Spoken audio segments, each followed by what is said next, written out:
Good morning, boys and girls.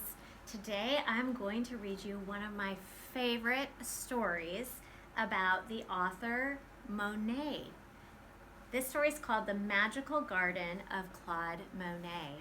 And then we're going to be doing some art projects later that go along with this book. All right. This book is dedicated for my girl, Maddie. Stretch for the starlight. This is Maddie over here. What kind of animal do you think Maddie is? I want to say a dog, but perhaps a very strange looking dog. I wish we had a garden, said Julie. She looked down at the gray river which ran through the city. Even Louis the greyhound was bored of being inside. As soon as I have finished this painting, said Julie's mother, I'll take you on a journey to the most wonderful garden in the world. It belongs to my old friend the painter, Claude Monet. They took a big black train beside the twisting river far out of the city and into the countryside. Then Louis began to run down the hill and into a lane where a huge wall stood around a mysterious garden. Look at that. Stop, Louis, called Julie, but it was too late. Louis had gone. Julie did not know what to do. She got down on her hands and knees and she wiggled inside that small little space. It was like crawling into a dreamy world where twisting plants grew as tall as trees. Look how beautiful that is. Julie ran around a corner and almost knocked over a big man with a spade. The man had a straw hat and a huge white beard. Oh, said Julie, I am looking for my dog. Are you the gardener? I suppose I am, said the man. Come and look. One day, these tiny seedlings will grow into big flowers, but a gardener has to be very patient, just like a painter. Then Julie realized, You are Claude Monet, she gasped. Yes, laughed the old man, I am Claude Monet, the painter. Together they searched for Louis along the shady path deeper and deeper into the magical garden until it seemed as if they had left the real world behind. Wow, look at that. Under a willow, Julie saw Monet's umbrella like a huge white mushroom, and there was Louis. He had a blue nose, a purple paw, and one green ear. Naughty dog, shouted Julie. You've walked all over Mr. Monet's paints. I think your dog wants to be a painter, laughed Monet. Look, he's made a picture too. Then Julie saw Monet's paintings laid out in the sun so that they could dry. There were clouds floating on a mirror pond, a field of golden haystacks, a row of wispy poplars, a little Japanese bridge. The brush marks glowed like flowers in a garden. And there's Louis stepping all over the paints. They turned the handle on a rickety gate and stepped inside.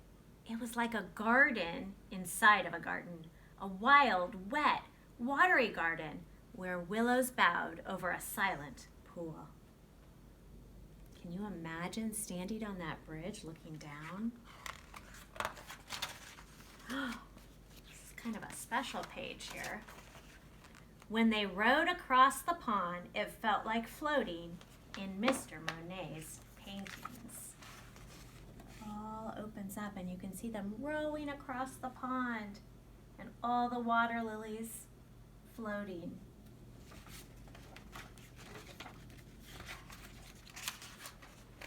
Julie heard the splash of the oars and birds calling in the trees.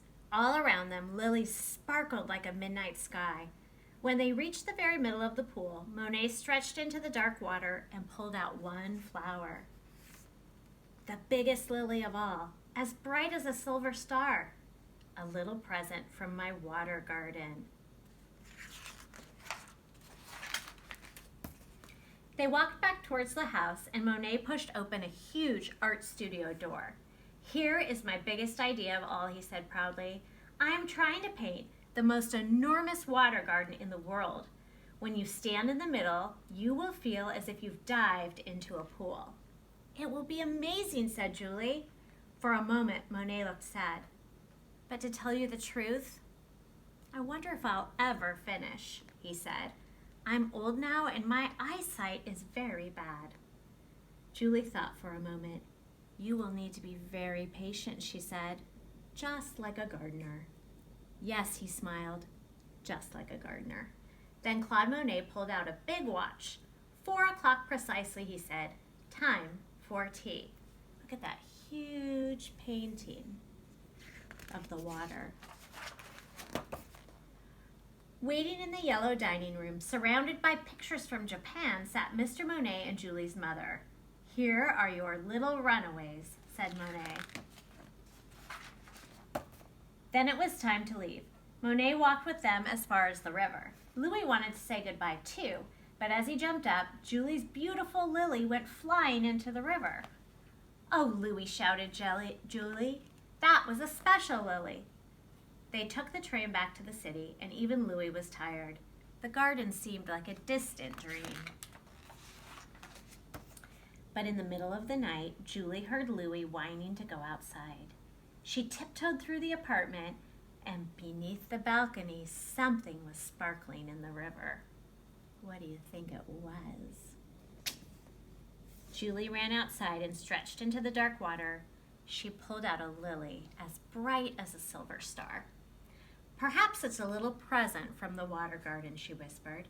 And as the city slept, she breathed in the sweet smell of the magical garden of Claude Monet.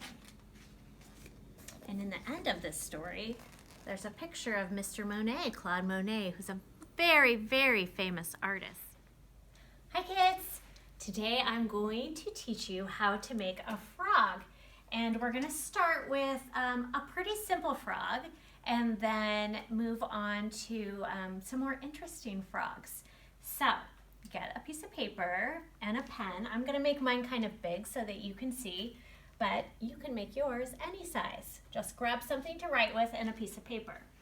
So you're going to start with this kind of a shape, which looks a bit like an egg and is called an oval. So you want to make your oval shape, and then your frog is going to need, you guessed it, 2 eyes. Kind of looks like a teddy bear. All right, in the center of your eyes, you can put these nice big dots so those eyes look wide open. All right, the next thing we're going to add are the legs.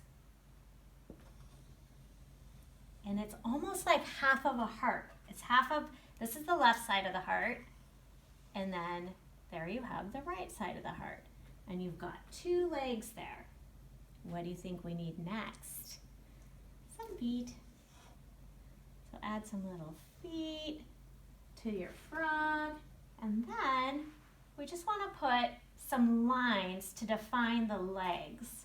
So if you do a line that comes right down to here, and a line that comes right down to there, then you have a frog. Now, our frog is just missing one more thing. Oops, sorry. And that is a big smile. Once you've drawn your frog, you can take watercolors or oil pastels or crayons, chalk, maybe you're doing this on a chalkboard, and you can color in your frog. All I've got here are the dry erase markers. But how cute is that? And if you want to make your frog sitting on a water lily, like the lilies in Claude Monet's paintings, then you can easily just draw in a water lily, kind of right around your frog, and then it looks like your frog is sitting right on a water lily. All right, see you later. Hi boys and girls. Now I'm going to show you how to make some really fun doodle frogs. And these frogs have a lot of personality depending on how you create their arms and their legs. So let's try one together. You're going to want to make a rainbow shape on your paper and then just come across the bottom, almost like a window or almost looks like a ghost. And then you want to give your frog some eyes that stand on top of her head. And of course those little eyes in the middle. And you can have them looking whichever way you want. You'll notice you can make them look towards each other or to the right or to the left, so you can play with that. We're going to put one more little rainbow here and give our frog a mouth. And then this is the fun part. So we can make our frog having legs like this.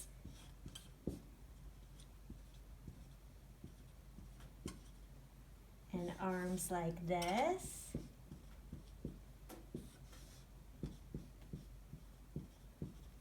And he looks like he's kind of jumping up in the air.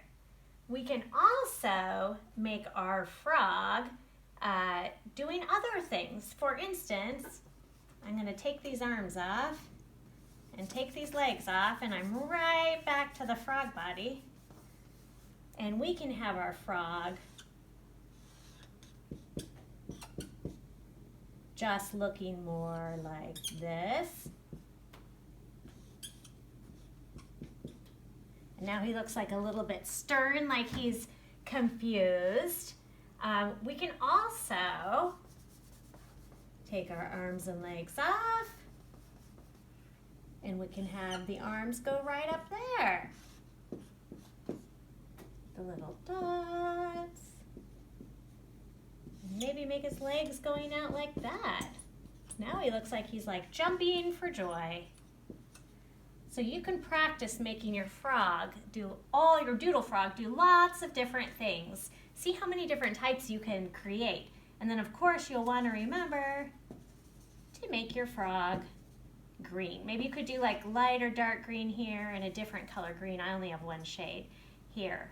So show us how many different frogs you can make.